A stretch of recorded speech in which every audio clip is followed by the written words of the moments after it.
Lampinirina Gianari tele general ny trano-piantohana aro. Iresaka assurance isika anio ary ny fanontaniana voalohany dia ny hoe fa maninona ny mpandraharaha iray no mila misitraka izany atao hoe assurance izany. Ny assurance moa dia fiantohana no ilazana azy no ahafantarantsika azy bebe kokoa ka ny ao ambadika izany atao hoe fiantohana izany dia misy ny azo lazaina hoe fiarovana sy ny fitsinjovana. Fiarovana satria mampiasa vola ny mpandraharaha iray ary izany fampiasana vola zany dia hitantsika amin'ny trano izay iasan'ny ireo mpandraharaha ohatra, ny fitaovana izay ampiasaina hoentina anodonana ny orinasa ary ireo fitaovam-pitanterana isan-karazany. Mila arovana ireo fananana ireo amin'ny tranga sy vona izay mety iseho. Raha ny fitsinjovana indray no resainy dia mitodika any amin'ny mpiara-miasa isika ny fiarovana azy ireo amin'ny aretina na vona izay mety hitranga ka ny fanonerana ny lany amin'ny fitsaboana azy ireo no hotandrovana amin'izany.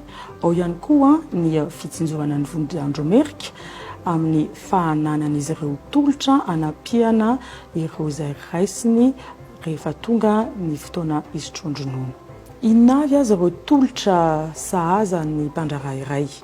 Azontsika sokajiana telo lehibe ny tranga mila arovana anatina orinasa. Ao ny mikasika ireo fananana izay efa noresahana teo aloha, ny trano izay tokony arovana amin'ny afo, amin'ny vona ara-boajanahary na ny cyclone ohatra. Ao ihany koa ny fitaovana isan-karazany, ireo machine sy matériel ara-teknôlôjika isan-karazany izay afaka arovana anatin'ny contrat tout risque matériel.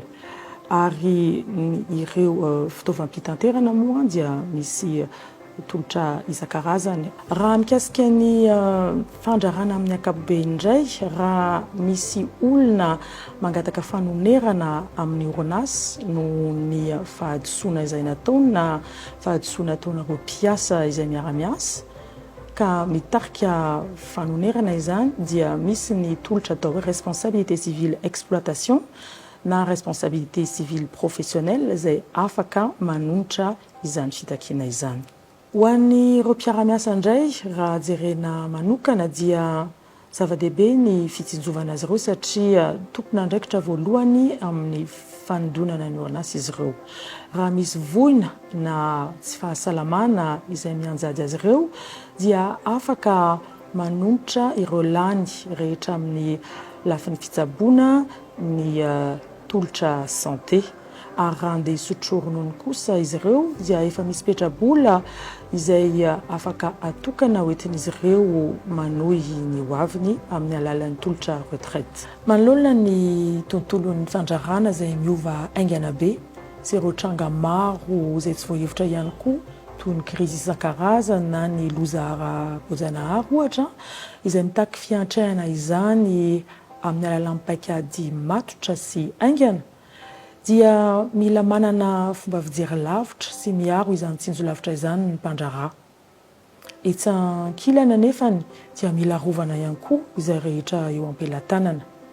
Manoloana ireo fomba fijery izay tokony anananareo dia eo anefa ireo mpiantoka amin'ny alalan'ny tolotra isan-karazany izay ananany afaka miara-mamindra sy manohana antsika mpandraharaha.